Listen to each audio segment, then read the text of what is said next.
Inside Red Onion State Prison, America's Supermax of silence. The mountain keeps its secrets.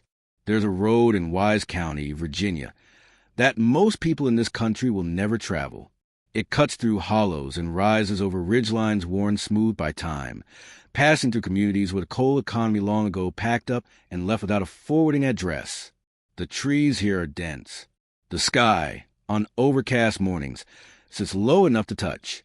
And somewhere at the end of that road, past the checkpoints, past the fencing, past the coiled razor wire catching the gray mountain light, sits a structure that was never designed to be seen. Red Onion State Prison. It doesn't announce itself. There are no dramatic towers, no medieval parapets. From a distance, it reads as industrial, flat roof lines, utilitarian concrete, the geometry control rather than punishment. But that understatement is, in its own way, the point. Red Onion was not built to intimidate through appearance. It was built to disappear people. Quietly, completely, and for as long as the Commonwealth of Virginia deemed necessary.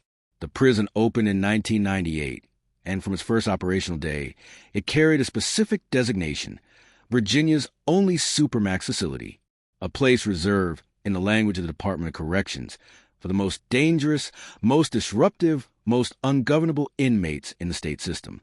A place where the daily routine is not structured around programs or progress, but around containment, where an inmate might spend 23 hours of every single day inside a cell roughly the size of a parking space, where human contact is rationed like a resource in short supply.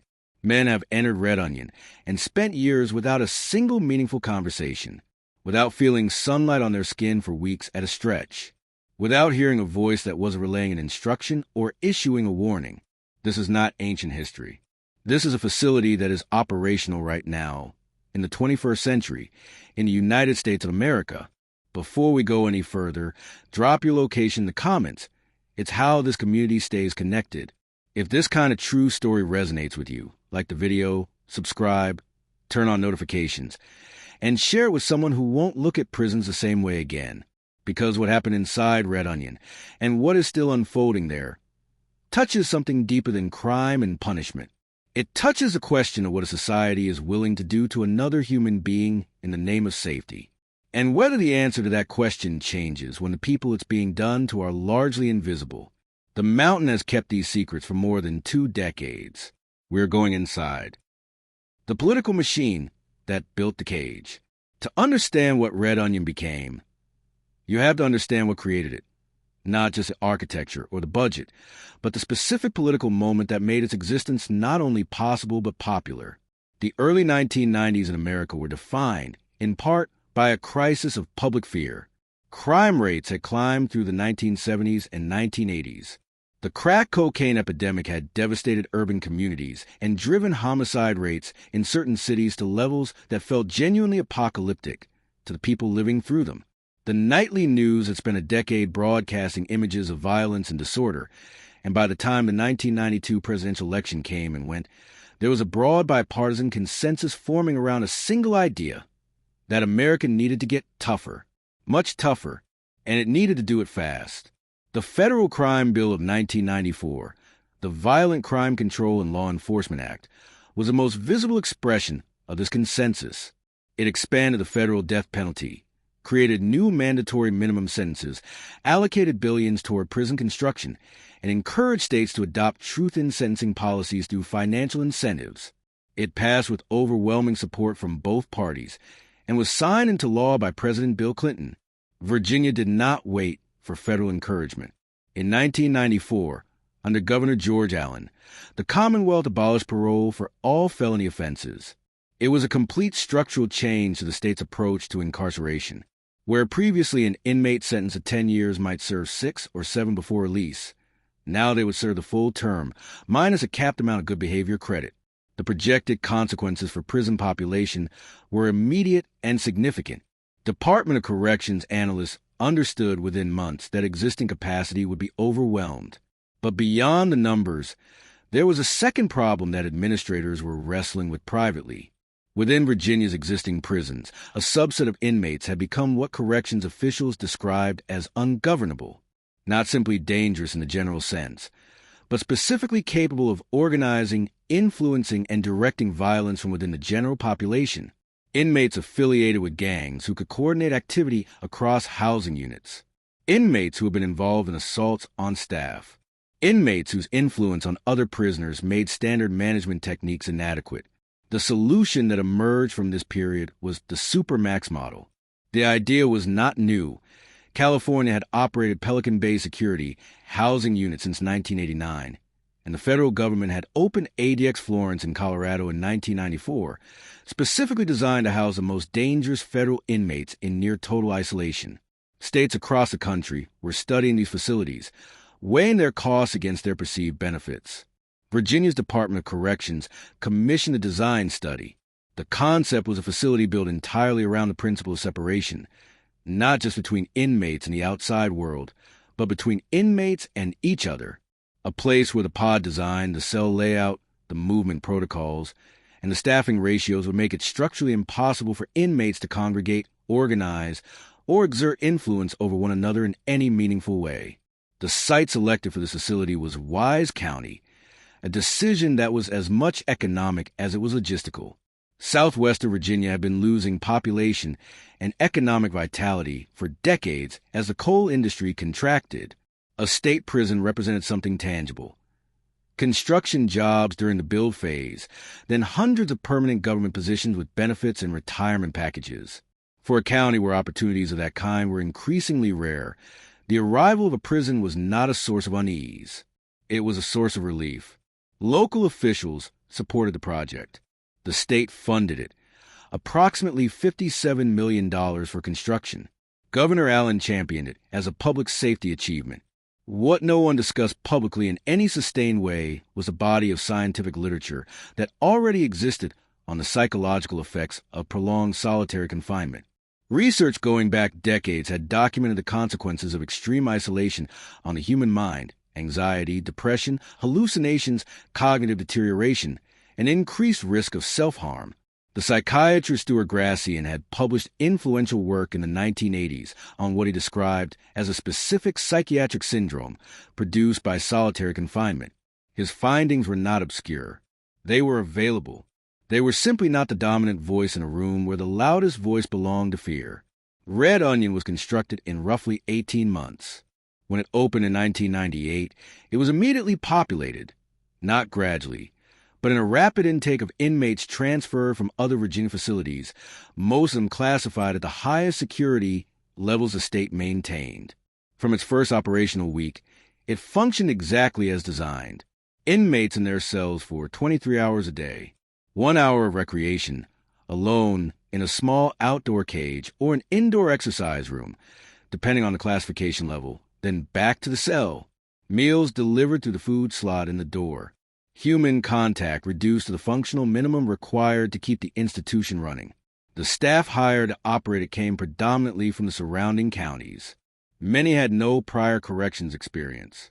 They were trained in the protocols of the facility, which were rigorous and specific. But training for the operational mechanics of a Supermax and training for the psychological reality of working inside one are different things. And for many of the officers and support staff who took those early positions, nothing in their preparation had fully accounted for what it actually felt like to work in a place of near total silence, day after day for years. Red Onion was built to solve a problem. What it created, in the process, was a different set of problems that would take years to fully surface. The architecture of erasure. When correctional architects and administrators design a Supermax facility, they are not simply building a building. They are constructing a behavioral environment. Every dimension, every material choice, every sight line is intentional. Red Onion was no different. The prison is organized around a pod system, a design approach that became standard in late 20th century American corrections.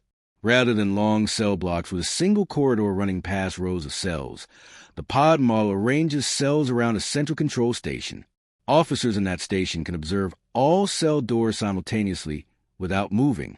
The geometry is fundamentally panoptic, borrowed, whether consciously or not, from Jeremy Bentham's 18th century concept of a prison, where the watched can never be certain they are not being watched. Each housing pod at Red Onion contains cells arrayed around a central officer station enclosed in reinforced glass. An officer seated at that station has visual access to every cell door in the pod.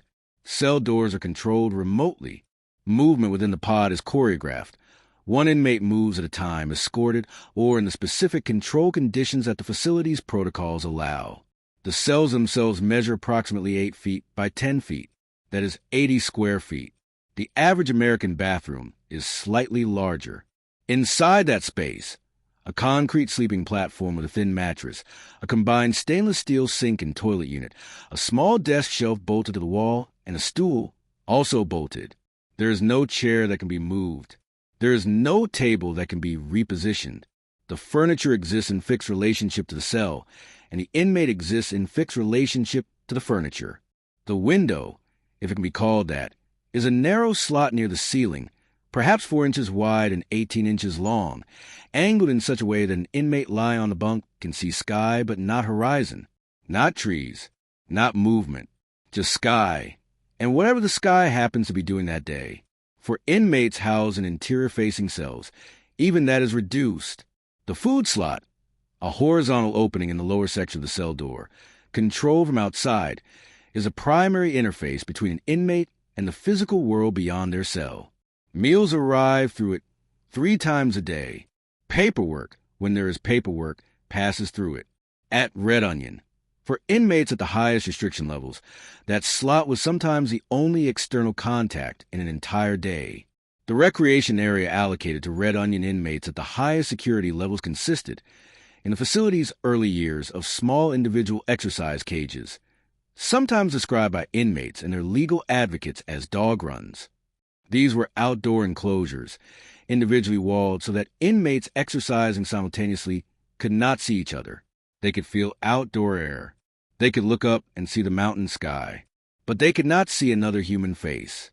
They could not have a conversation. They were alone outdoors in the same fundamental sense they were alone indoors. The design was not gratuitous.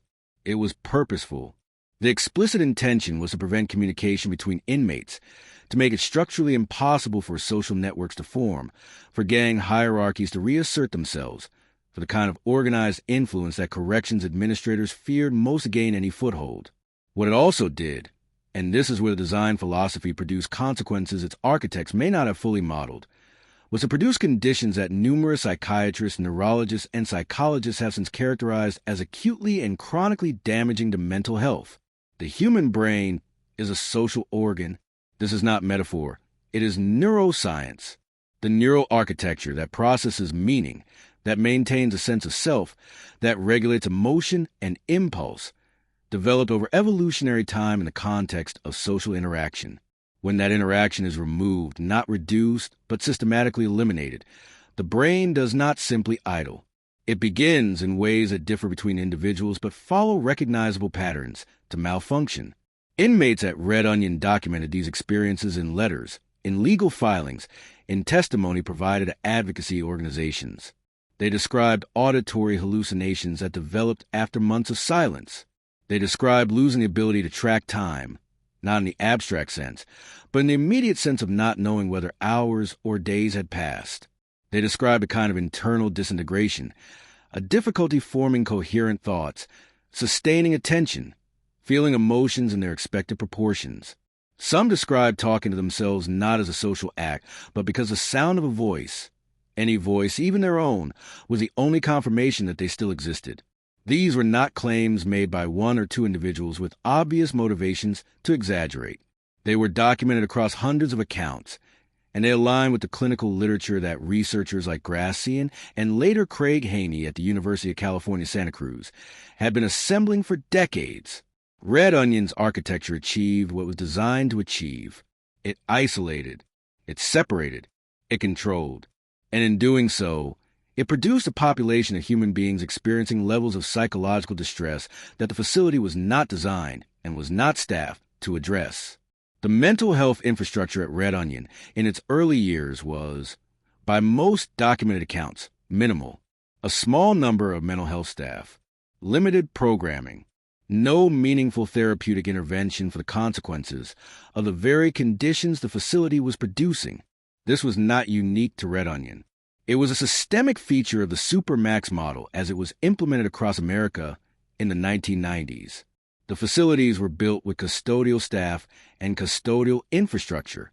The assumption, stated or unstated, appeared to be that the mental health of the inmates inside them was either not a priority or not a problem that the institution was responsible for creating. That assumption would eventually be challenged in courts, in legislative hearings, by advocacy organizations that spent years documenting what was happening inside this Mount facility far from public view. But in 1998 and 1999, in the early years of Red Onion's operation, those challenges were still forming. The institution was new. The politics that had created it were still dominant, and the men inside the cells were, for the most part, invisible. The men who worked the walls. It would be easy and it would be wrong to tell the story of Red Onion only from one side of the cell door. The officers who took positions at Red Onion in 1998 were, in the majority, men and women from Wise County and the surrounding communities, Dickinson County, Russell County, Buchanan County. These were places shaped by the coal industry's rise and decline, places where steady work with a pension had become rare enough to be genuinely precious. A corrections position with the Virginia Department of Corrections offered a starting salary that, in the context of southwestern Virginia's economy, was competitive. It offered health insurance, retirement benefits, and the kind of institutional stability that had become uncommon in communities where the private sector had largely retreated. Many of the officers hired in Red Onion's first years had no prior corrections experience. They went through the Virginia DOC's basic training program, which covered use of force protocols, security procedures, emergency response, and the specific operation requirements of a Supermax environment. What it could not fully prepare them for was the daily psychological weight of working in a place built around near-total silence and near-total isolation. The officer experience inside Red Onion was, in its own way, as specific and as taxing as the inmate experience, though not comparable in scale or consequence. Officers worked long shifts in an environment of enforced quiet. The pod design that made oversight efficient also made the work profoundly monotonous. Hours passed in which nothing happened except watching. Then something would happen. An inmate experiencing a mental health episode, a cell extraction, a medical emergency, and a shift from stillness to intense, potentially dangerous activity was instantaneous. Former officers who have spoken to journalists and legal investigators over the years describe a culture inside Red Onion that was, particularly in its early years, shaped by the isolation of the facility itself. The prison was far from population centers. Officers socialized largely with other officers.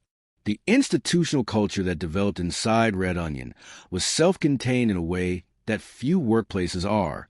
The norms of that culture, what was acceptable, what was expected, what was tolerated, were shaped primarily from within. This matters because what multiple investigations, legal proceedings, and oversight bodies will eventually document is that within that self-contained culture, practices developed that crossed documented lines. In 2012, the American Civil Liberties Union of Virginia filed a detailed legal complaint with the United States Department of Justice, alleging systematic civil rights violations at Red Onion State Prison. The complaint was based on testimony gathered from dozens of current and former inmates, supplemented by legal records, medical documentation, and accounts from family members. It described a pattern of excessive force, including cell extractions conducted in ways that caused injury without sufficient justification, inadequate mental health care, and retaliation against inmates who filed grievances or sought legal assistance. This was not a document produced in haste or without evidentiary grounding. The ACLU of Virginia had spent years gathering this material. The complaint named specific types of incidents and described patterns of behavior, not isolated events attributed to individual bad actors, but practices that had become, by the accounts gathered, routine. The Virginia Department of Corrections disputed the characterizations. DOC officials maintained that their staff operated within policy and that the facility's procedures complied with constitutional standards. They pointed to training programs, grievance mechanisms, and internal oversight structures. But the legal and advocacy pressure was mounting from multiple directions simultaneously. The Advancement Project, Human Rights Watch, the Legal Aid Justice Center, These organizations, over the course of the 2000s and early 2010s, produced reports, filed complaints, and represented individual inmates in legal proceedings that collectively built a documented record of conditions at Red Onion. Their work was painstaking and largely unnoticed by the broader public. Conducted in a facility that was geographically remote, in a legal area that attracted limited mainstream media attention, on behalf of a population that most of American society had little inclination to sympathize with. The picture that emerged from this accumulated documentation was a facility in which the profound power imbalance between officers and inmates, an imbalance that exists in every prison, but that is amplified to an extreme degree in a Supermax environment where inmates have virtually no agency and virtually no witnesses, had in some cases been exploited. Where grievances filed by inmates sometimes produce retaliation rather than review, where mental health crises were sometimes handled through force rather than treatment, where the accountability mechanisms that are supposed to constrain institutional power were, in practice, inadequate. It is important to say clearly, not every officer at Red Onion engaged in misconduct. The accounts gathered by legal organizations describe patterns and systemic failures. They describe an institutional environment in which abuse became possible and sometimes went uncorrected, not a workforce uniformly engaged in wrongdoing. Many officers worked their careers at Red Onion without incident, performing a genuinely difficult job in a genuinely difficult environment. But the patterns documented were real. They were supported by evidence, and they were connected inextricably to the design of the facility itself, to the isolation that made witnesses scarce, to the power dynamics that made accountability difficult, to the culture that formed in a self-contained institution far from external oversight. Red Onion was not a rogue facility. It operated within the policies of the Virginia Department of Corrections. It was inspected, monitored, and accredited, and yet the conditions inside it produced documented harm to the inmates confined there, and in ways that rarely get discussed, to some of the people who work there as well. Officer turnover at Supermax facilities is historically high. The rates of post-traumatic stress, depression, and burnout among correction staff, documented in research conducted at facilities across the country, suggest that the conditions that damage confined inmates also, over time, extract a cost from people paid to enforce them. This is one of the truths about Red Onion that rarely makes it into the public conversation. The facility did not operate in a vacuum of moral simplicity. It operated in a context of institutional complexity, of working-class people taking available jobs, of training that could not fully account for operational reality, of a management culture that formed in isolation, of policies designed in offices far from the mountain, and implemented by people navigating the gap between policy and reality every shift.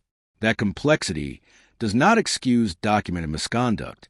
It contextualizes it, which is not the same thing, but is necessary for any honest account of what Red Onion was and what it produced. Solitary in the science that was ignored, there is a particular kind of institutional blindness that develops when a policy produces outcomes that are inconvenient to acknowledge. It is not always cynical. Sometimes it is genuinely self-protective, the human capacity to normalize what is proximate and routine. And sometimes it is deliberate, shaped by the awareness that acknowledging a problem creates an obligation to address it. The science on solitary confinement and its effects on human mental health was not hidden. It was published in peer-reviewed journals. It was cited in court briefs. It was presented to legislative committees. By the time Red Onion opened in 1998, there was already a substantial body of research documenting the psychiatric consequences of prolonged isolation. What did that research find specifically? Stuart Gracian, a psychiatrist at Harvard Medical School, conducted interviews with prisoners held in solitary confinement in the 1980s and published findings that described a recognizable clinical syndrome. Inmates in prolonged isolation reported, at rates that could not be attributed to pre-existing conditions alone, hypersensitivity to external stimuli, sounds, light, even touch, that had previously been unremarkable, perceptual distortions and hallucinations, severe difficulties with thinking, concentration, and memory, intrusive obsessional thoughts, overt paranoia and, in some cases, frank psychosis, impulse control problems that manifested as self-harm. Craig Haney at UC Santa Cruz conducted research specifically on California's Pelican Bay State Prison, one of the first Supermax facilities in the country, and documented similar findings. His work established not just that these effects occurred, but that they occurred at high rates. The majority of inmates in prolonged solitary confinement showed significant psychological deterioration over time. Terry Cupers, a psychiatrist who has served as an expert witness in numerous cases involving solitary confinement conditions, has described the experience as one of the most psychologically damaging things you can do to a person. His testimony, given in federal court on record under oath, reflected a consensus that had been building in the psychiatric and psychological research community for more than a decade before Red Onion opened. The Virginia DOC was aware of this literature. Courts had begun to engage with it. In 1995, in Madrid versus Gomez, a federal district court in California ruled that California's Pelican Bay Security Housing Unit violated the Eighth Amendment's prohibition on cruel and unusual punishment for inmates who were mentally ill, that placing people with serious mental illness in conditions of prolonged isolation was constitutionally impermissible. The ruling was significant. It was publicized within the corrections community. Red Onion opened 3 years later with minimal mental health infrastructure and a classification system that initially provided limited protection for seriously mentally ill inmates from being placed in the most restrictive conditions. In the years that followed, as legal organizations documented conditions at Red Onion and brought cases on behalf of individual inmates, mental health became a central axis of the constitutional challenges to facilities' operations. The core argument was straightforward. If the scientific evidence establishes that prolonged solitary confinement causes serious psychological harm, and the facility knows this and continues to impose those conditions without adequate mental health intervention, then the facility is being deliberately indifferent to the serious medical needs of the people in its care, a standard that the Supreme Court had established as a violation of the Eighth Amendment. This argument gained traction slowly. The legal standard of deliberate indifference requires not just that harm is occurring, but that officials know of it and disregard it. Establishing that knowledge, proving it in court, required exactly the kind of careful, documented record building that the ACLU of Virginia and other organizations spent years constructing. What was happening to the men inside Red Onion during those years of litigation was not waiting. It was ongoing. Former inmates who have spoken to journalists and legal advocates described the experience of deterioration with a specificity that is difficult to dismiss as fabrication. One man, who spent several years at Red Onion before being transferred to a lower security facility, described in a documented account how he began to lose the ability to read. Not because of any visual problem, but because the capacity for sustained attention that reading requires had eroded under the conditions of isolation. He had been an avid reader before his incarceration. Books had been one of the ways he managed his time. Gradually, he found he could no longer follow a paragraph from beginning to end. He would read the same sentence repeatedly without it registering. He described this loss as more frightening in some ways than anything else that happened to him, because it was invisible to everyone except himself, and because it made him feel as though he was disappearing from the inside. Another documented account describes an inmate developing a ritual of making marks on a cell wall to track the days, not in defiance of any rule, but because without external markers, time had become genuinely undifferentiated. Morning felt like night. Tuesday felt like Saturday. The marks were an anchor to reality, a form of self-administered cognitive maintenance. He was not the only person to do this. Similar accounts appear across the documentary record of multiple Supermax facilities. The psychological consequence that may be most clinically significant and most practically dangerous is the effect of prolonged isolation on impulse control.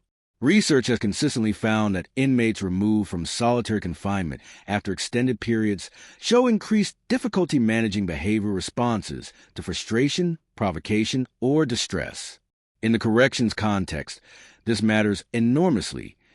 Inmates who are placed in isolation because they are considered dangerous may emerge from that isolation in a condition that makes them, in some measurable respects, more difficult to manage, more reactive, less capable of the cognitive processing required to de-escalate confrontations. This creates a documented feedback loop that has been observed at Supermax facilities across the country. An inmate is placed in solitary for a behavioral violation. The conditions of solitary contribute to psychological deterioration. That deterioration expresses itself in behavior that results in additional violations. The additional violations extend the solitary placement. The extended placement produces further deterioration. It is a cycle, and it was turning at Red Onion from the facility's earliest years, producing consequences that neither the design of the institution nor the intentions of those who built it had fully accounted for. The lawsuit that changed everything, Brown v. Johnson and the Road to Reform. By the early 2010s, the legal and advocacy pressure on Red Onion had reached a point where something had to give. Years of documented complaints, federal civil rights referrals, and the steady accumulation of inmate testimony had created a record that was becoming increasingly difficult for the Virginia Department of Corrections to simply absorb and respond to with procedural defenses. The pivotal moment came through a combination of forces converging simultaneously. The Legal Aid Justice Center, a Virginia-based nonprofit legal organization, had been working for years on conditions at Red Onion. Their attorneys had represented individual inmates, filed administrative complaints, and engaged in extensive discovery processes that produced internal DOC documents, training records, incident reports, mental health evaluations, use of force logs that allowed them to construct a picture of the facility's operations from the inside. What they built over years was not a case based on a single dramatic incident. It was a pattern case, demonstrating through volume and consistency that the conditions at Red Onion were not the product of occasional failures by individual officers, but of systemic practices that the institution's structure enabled and its oversight mechanisms failed to correct. In 2012, simultaneously with the ACLU of Virginia's complaint to the Department of Justice, legal pressure intensified specifically around the classification system that determined which inmates were placed at Red Onion and under what conditions. The core argument was that the system lacked adequate procedural protections, that inmates were being placed in the most restrictive conditions without meaningful review, kept there without clear criteria for release, and denied adequate opportunity to demonstrate that their situation had changed.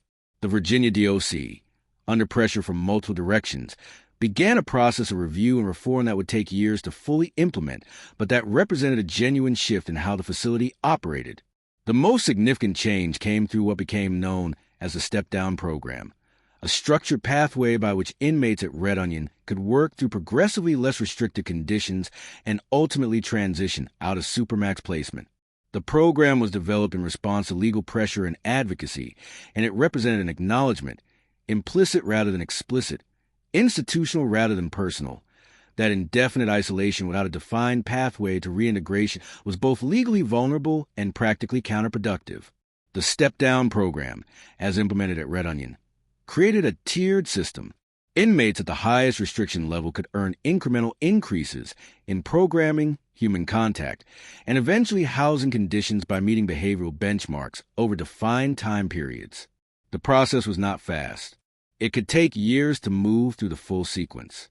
But it introduced something that the original Supermax model had entirely lacked: a forward trajectory, a mechanism by which an inmate situation could improve through their own agency.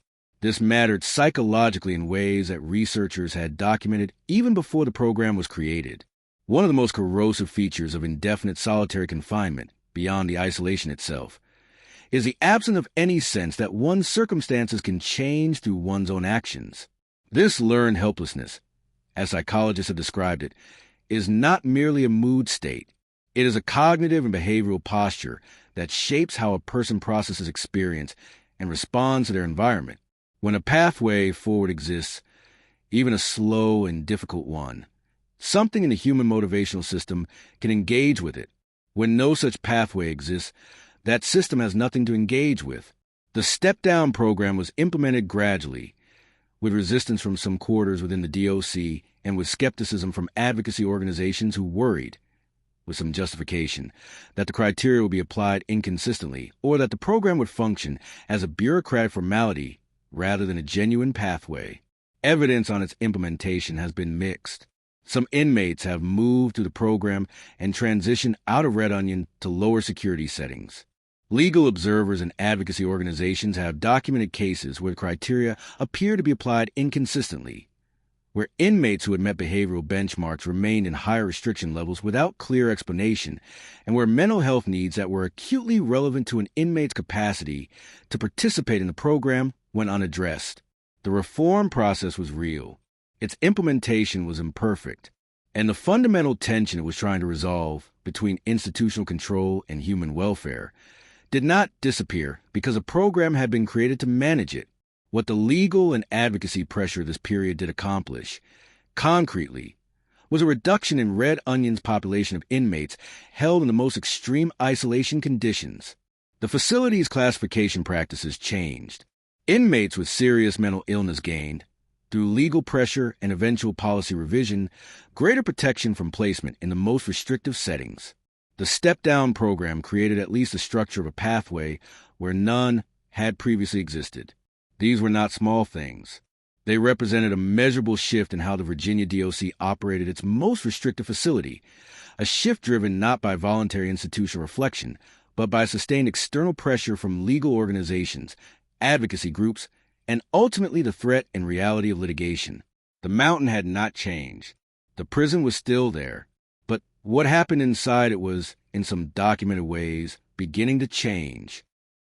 The documentary record of Red Onion State Prison contains something that is easy to overlook in the broader account of policy and litigation: individual human voices, letters, testimony, accounts given to attorneys and investigators over years of patient documentation.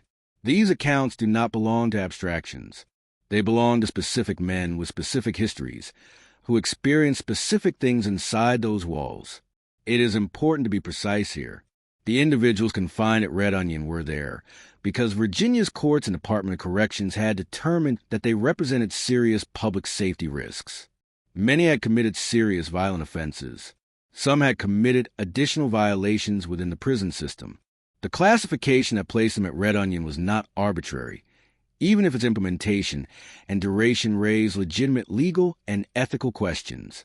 But the fact of a person's offense does not determine what can be done to them by the state once they are in custody. The Eighth Amendment's prohibition on cruel and unusual punishment applies regardless of what a person has done, because it is not a protection based on desert, but a limit on what institutions can do in the name of punishment or control. That constitutional principle is what makes the documented accounts from Red Onion legally and morally relevant, separate from any sympathy or lack thereof one might feel toward any individual confined there. With that context established, what does the record actually show? One account, gathered by legal investigators and included in public filings, describes a man who arrived at Red Onion after a disciplinary transfer from another Virginia facility. He had no diagnosed mental health condition upon arrival. Over the course of approximately 2 years in isolation, he developed what mental health professionals who later evaluated him described as symptoms consistent with a depressive disorder with psychotic features. He began to hear voices.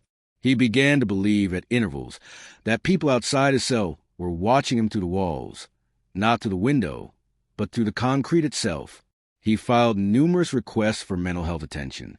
The response he received, according to the documented record, consisted primarily of brief check-in conversations conducted through his closed cell door, what critics of the system have called curbside psychiatry, a practice in which a mental health staff member asks an inmate how they are doing through a door slot, in a hallway where privacy is impossible and meaningful assessment is essentially impossible.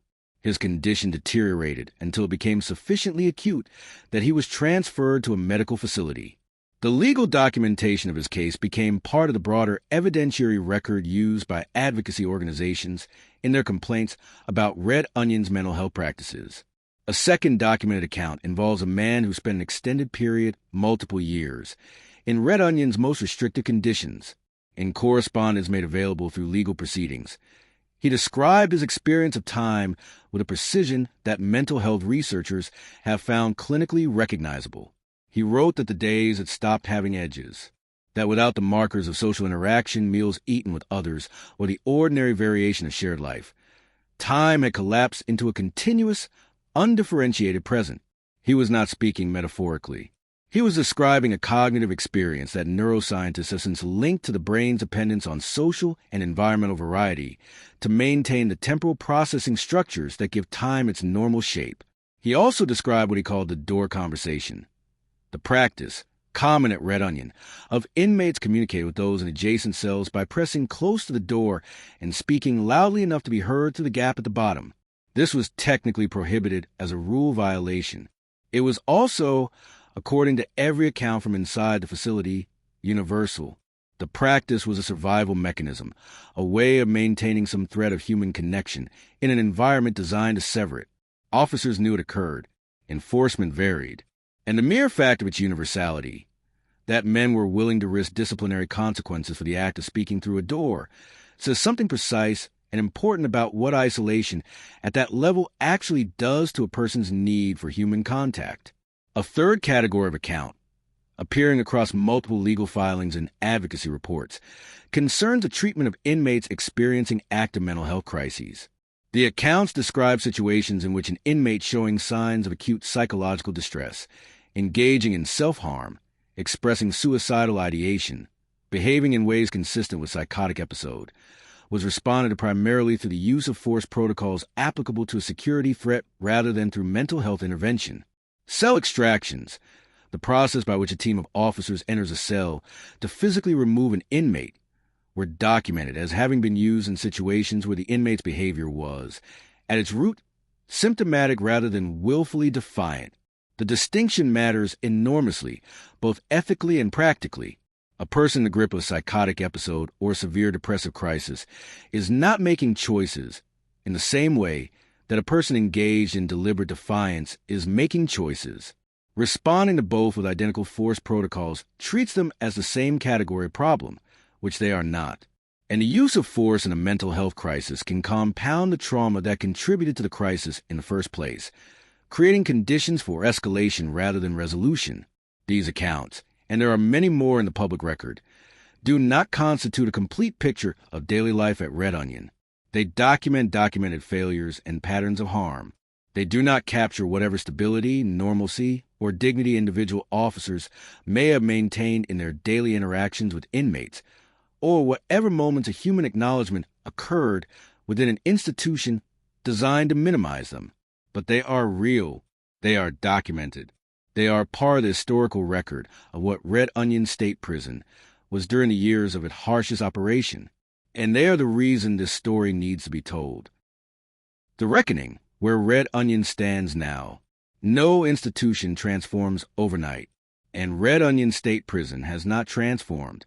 What it has done, under sustained legal pressure, shifting political winds, and the slow accumulation of evidence that could no longer be administratively absorbed, is changed.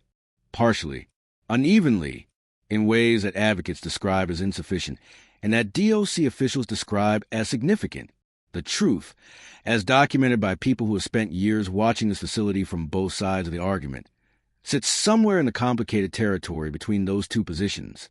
The most concrete and verifiable shift came through a series of reforms implemented by the Virginia Department of Corrections between roughly 2012 and 2020. The step-down program, already discussed, was a structural centerpiece, but accompanying it were changes to classification criteria, mental health staffing levels, and the physical conditions of the facility's programming spaces. Where Red Onion once operated with almost no meaningful group programming, where the very concept of inmates sharing a space for an educational or therapeutic purpose was architecturally and operationally excluded, the reform facility introduced limited group programming for inmates at certain step-down levels. Small groups, carefully controlled, but present. The mental health staffing increases were documented and real.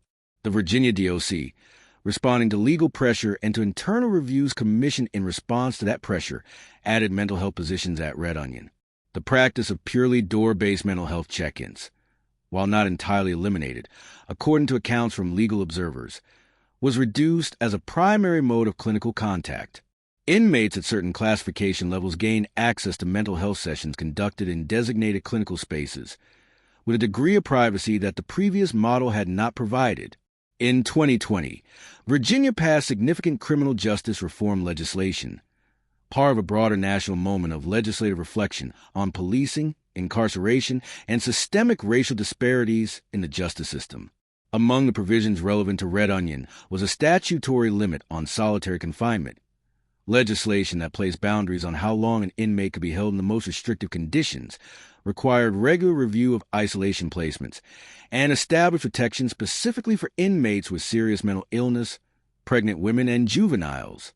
This was not a cosmetic change. It was a legally binding limitation on a practice that Virginia had, for more than 2 decades, operated without statutory constraint. The law did not abolish solitary confinement. It did not close Red Onion, but imposed a structure of accountability on a practice that had previously operated largely at the discretion of correctional administrators. Advocacy organizations welcomed the legislation, while noting its implementation would be the true test. Passing a law and enforcing it within an institution that has operated a particular way for 20-plus years are different challenges.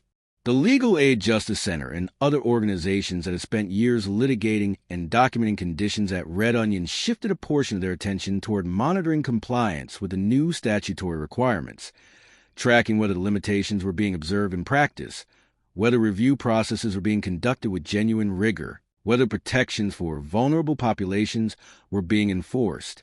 The picture, as of the most recent documented reports available, is one of genuine change accompanied by genuine ongoing concern. The population held in Red Onion's most restrictive conditions has decreased substantially from its peak. The facility still operates as a Supermax, still houses inmates classified at the highest security levels in Virginia's system, but the number of people held in near total isolation for years at a time is smaller than it was during the facility's harshest operational period. The step-down program has produced real transitions. Inmates who have moved through the tier system and been transferred to lower security facilities. At the same time, legal observers and advocacy organizations continue to document cases that raise concerns. Cases where the statutory limits on isolation appear to have been applied inconsistently. Cases where mental health needs that should trigger protective classification appear to have gone unrecognized or inadequately addressed. Cases where the grievance and review processes that are supposed to provide accountability function more as formalities than as genuine checks. And there is a deeper concern that no reform program has yet resolved, a concern that goes to the foundational question of what a Supermax facility is for. If prolonged isolation causes documented psychological harm, and the scientific consensus on this point is now overwhelming, then a facility whose core operational model is prolonged isolation cannot be reformed into something that does not cause a harm simply by adding programming and reviewing placements more carefully. The harm is intrinsic to the model. Reducing it requires reducing isolation itself, not managing its edges. This is the argument that the most rigorous critics of the Supermax model make, and it is an argument that has gained increasing traction in the research and policy communities over the past decade. Several states have moved to close or significantly downsize their Supermax facilities. Colorado, once home to one of the country's harshest Supermax operations, implemented sweeping reforms that dramatically reduced its isolation population and produced documented decreases in both inmate mental health deterioration and institutional violence. The evidence from those reforms has been cited repeatedly by advocates pushing for deeper change at facilities like Red Onion. Virginia has not gone that far. Red Onion remains operational. It remains Virginia's highest security facility, and it remains for the men inside it, however many fewer than at its peak. The same mountain, the same concrete, the same narrow window near the ceiling through which a slice of sky is visible, but the world is not. What has changed is the degree to which that world, the outside world, the world of courts and legislatures and public attention, is watching. The invisibility that characterized Red Onion's first decade of operation is no longer total. Legal organizations have established sustained presences in its orbit. Virginia's legislature has passed laws that create at least a framework of statutory oversight. Journalists have written about it. Documentaries have examined it. Whether that attention is sufficient, whether it translates into genuine accountability, or whether it functions as a kind of pressure valve that allows the institution to continue operating in ways that cause harm while demonstrating enough surface compliance to deflect serious challenge, is a question that cannot be answered definitively from outside. It is a question that requires ongoing watching, ongoing documentation, and ongoing willingness to take seriously the accounts of people whose circumstances make it easy to dismiss them. The mountain in Wise County still holds its institution in its folds. The fog still sits in the valleys on winter mornings. The roads leading there are still narrow and largely unmarked. The weight of what we build. There's a version of the story that ends with a verdict, a clear moral, a named villain, a resolution that allows the viewer to close a chapter and move on. That version would be simpler. It would also be dishonest. Red Onion State Prison is not a story with a clean ending, because it is not a story that has ended. It is a facility that is operating right now. The cells are occupied. Officers are working their shifts. Somewhere on that mountain tonight, a man is lying on a steel bunk looking up at a ceiling he has memorized, listening to a silence so complete it has its own texture. What this documentary has tried to do, what any honest account of a place like this must try to do, is to show the full weight of what we build when we build institutions of this kind. The political decisions that created it, the economic pressures that located it, the scientific evidence that was available and not heeded, the human beings who staffed it and the human beings who were confined within it, the legal battles that produced partial reform, and the ongoing gap between what the law requires and what the institution delivers. Institutions like Red Onion exist because societies make choices. Choices about what safety means, about what punishment is for, about who counts as deserving of protection from institutional harm. Those choices are made in legislative chambers and in courtrooms, but they are also made or left unmade in the ordinary inattention of a public that doesn't ask what is happening on that mountain in southwestern Virginia. The science is clear. Prolonged isolation causes serious psychological harm to human beings. It does not reduce long-term danger. The evidence on that point has accumulated to the point where it is no longer seriously contested in the research literature.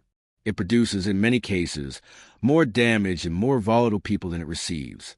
The legal framework is evolving. Virginia's 2020 reforms represent real progress. They also represent the beginning of an implementation process that will take years to evaluate honestly. The human stakes are constant. For every abstract policy debate about Supermax conditions, there's a specific person in a specific cell navigating the specific daily reality of what it means to be confined in near total isolation. And for every officer walking that shift, there's a specific person doing a difficult, often thankless, and genuinely dangerous job in conditions that extract their own cost. None of this is simple, but all of it is real. Red Onion State Prison sits in its mountain fold tonight, as it has for more than 25 years. What we choose to know about it, and what we choose to do with what we know, is not a question the mountain can answer. That part belongs to us.